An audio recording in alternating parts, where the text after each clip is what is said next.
हर हर महादेव, मैया पार्वती की जय। मेरा वीडियो अच्छा लगे तो लाइक और सब्सक्राइब करम न दे।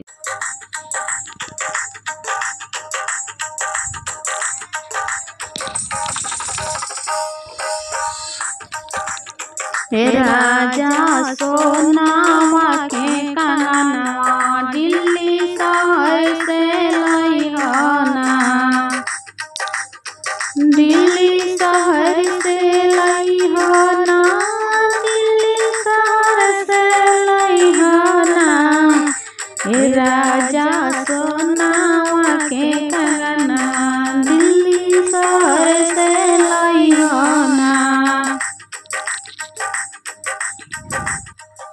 हे राजा सोनावा के कंगनवा दिल्ली शहर से लइहना।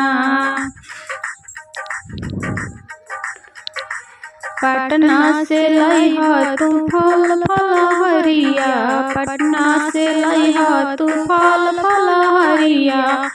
नमः शिवाय वाला लइह चदरिया, नमः शिवाय वाला लइह चदरिया। रेलगड़िया के राजा हल्दी टिकट करइहना, रेलगड़िया के राजा हल्दी टिकट करइहना।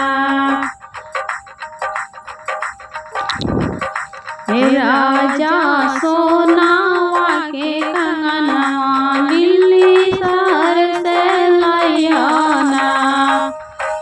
हे राजा सोनावा के कंगनवा दिल्ली शहर से लइहना।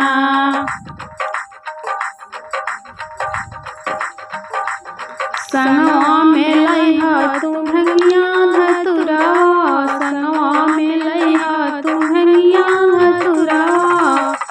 पूरा सामान लइह छोड़िह ना अधुरवा, पूरा सामान लइह छोड़िह ना अधुरवा।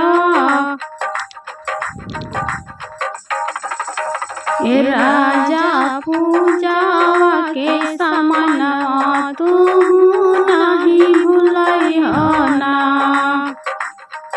हे राजा पूजावा के सामनवा तू नहीं भूलइहना।